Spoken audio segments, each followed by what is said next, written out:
You are already too late. Not much of the world remains. This place was never worth saving. Do you still want to try? Then remember this. Your mission is to help Nico leave.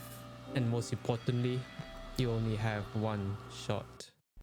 Why do people enjoy playing video games? The question seems simple enough, but I believe the answer is incredibly nuanced. You can't explain your affinity for games like how you explain why you dislike pumpkin pie, because video games as a whole come in completely different packages. The types of games that you like may vary from person to person, hence the answers you would give to this question may be incongruent with the general consensus. But I believe that OneShot is a game that captures the reason why video games mean so much to people.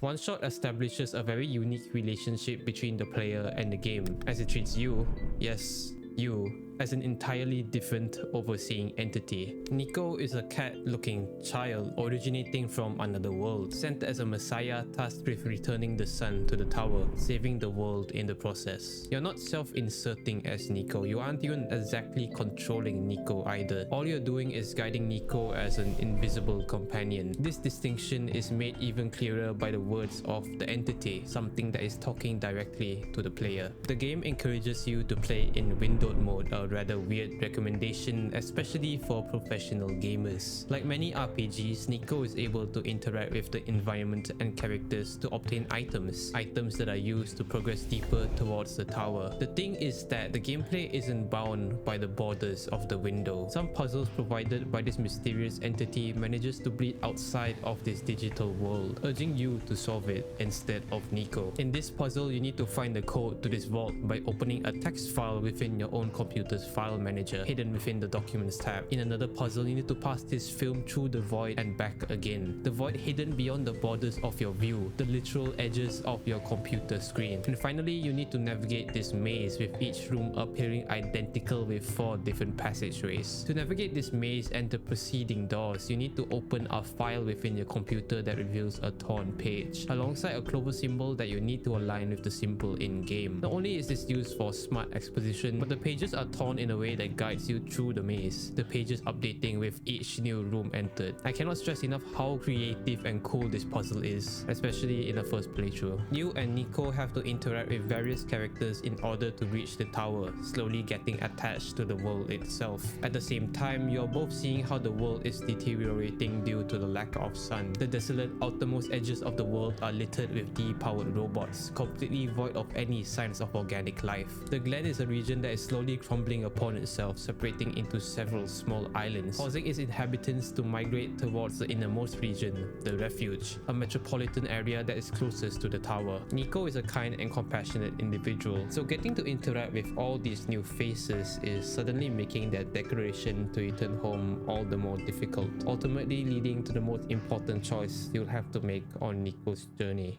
Do you save the world by returning the sun, or do you allow Nico to return to their ordinary life by shattering the sun? If this were a game where you play as the protagonist, I'm sure the overwhelming majority of you would choose to save the world. If you were the hero of this journey, it would be easy to make the choice to sacrifice your happiness to save a deteriorating world. But that's not how OneShot works. Yes, you do want to save the world you've seen collapsing and its inhabitants you've seen struggling, but at the same time, you spend countless of hours bonding with Nico, talking directly to them, solving puzzles with them. You've literally seen their dreams about their home, their loving mother, their favorite food. By returning the sun, you rob them of their home, the home of someone you've come to care about throughout the course of the game. It's hard for me to articulate how much I adore the way they set up this ultimatum. By distinguishing the player, world, and the protagonist in such a way, the choice you make as a player is so much harder to choose.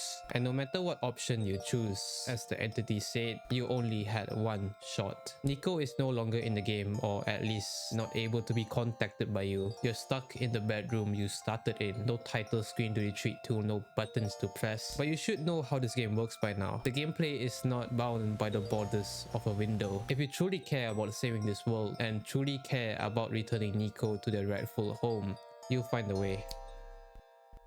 Taming is a concept that is brought up a lot throughout the game. Robots in game and in real life are constructs made to execute complex actions based on their programming. Robots do not have free will and are bound to their code, following the laws of robotics, which is also real by the way. To be tamed, an organic being must care for a robot, treating it as if it were alive. Being tamed cannot be artificially instilled within a robot, as seen with Silver, who started contradicting her programming and broke the laws of robotics. When Nico once again wakes up in the starting bedroom, they are vaguely familiar with who they are and their mission as the Messiah. It becomes immediately obvious that this Nico is the same Nico we've guided for all those hours, further reinforcing that Nico isn't part of this game, instead being something more tangible. With the help of an external party, we were able to return to the beginning of the game, removing the one-shot restriction, allowing for the session to run an entirely different course. Everything proceeds similarly until Nico is able to access the cave previously inaccessible in the previous session. There we meet Prototype, a robot with sentience, more sentience than the other characters at least. Enough sentience to know all about the previous session and even its ending. He reveals that the world Nico is now in is a simulation of the real world. He even knows that the entity is the simulation of the world itself, the simulation that is currently running on our PCs. None of what Nico experienced was real. It was just a simulation. No one remembers them. All of them were pre-programmed to help them. What's worse, Nico was brought back from the previous pilgrimage countless times, no matter what ending was chosen in order for the simulation to continue running. Nico is evidently upset at us for not disclosing this information until the cave starts to collapse due to the entity, causing Silver and Prototype to succumb to the decay. Nico continues their pilgrimage towards the tower. Instead, entire sections of the regions are engulfed in these squares due to the deterioration in the entity's code. The characters or NPCs we were previously acquainted with are consumed by the squares, with Nico's only path being forwards. And when Nico finally reaches the tower,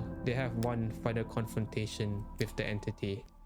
When a simulation is imbued with the minds and memories of thousands of people, it would be safe to say that it would also develop a mind of its own. Its core programming summoned Nico to the simulation, but all this simulation did was put Nico in harm's way, a contradiction to the first law of robotics. A robot may not injure a human being or, through inaction, allow a human being to come to harm. The entity knows that it's just a pile of code, something fake. It doesn't believe that it, and by extension this crumbling world, deserves to be saved. Rather, it thinks Nico should be saved because Nico is a living being, something tangible. Putting harm in Nico's way only caused it to emotionally spiral, causing more decay throughout the world due to corruption of its code. Nico was supposed to have a happy ending, but at this point, its code has been corrupted and long forgotten. The people here aren't real. They're only extensions of the entity's code, unable to act outside of their programming. But Nico knows that this is untrue. They saw it with their own eyes. The lengths this pile of codes would go through just to get them out of a cave, start flying a plane, and to fix an elevator. If this entire session was outside of the entity's programming, then there must be something real in there. And if there is flexibility within its programming, wouldn't that mean that the entity was tamed after all? Tamed by Nico specifically? This whole idea of taming, caring for something insentient as if it were real, is something that hit me really hard while playing this game, because that's what we've been doing this entire time with Nico. Subconsciously, we know that Nico isn't real, but we want them to return to their home, something they've been yearning for the entire session, caring for them like a real person. It's what gives Nico's existence meaning, and it's also what Nico does to give meaning to the characters deemed as NPCs. All existence is precious, even if it resides in a simulation. The actions we commit within a game aren't real. We know that for sure. Why should I care about a competitive match or an RPG character? Why do people enjoy playing video games? It's because its existence lives within our memories. It's what gives these gaming experiences a meaning, an emotional connection we are tied to. For Nico, the world of OneShot exists as a dream. For us, a story, like thousands of other stories. But as long as Nico remembers this place, as long as we remember this place, it's what gives the world and this game a meaning.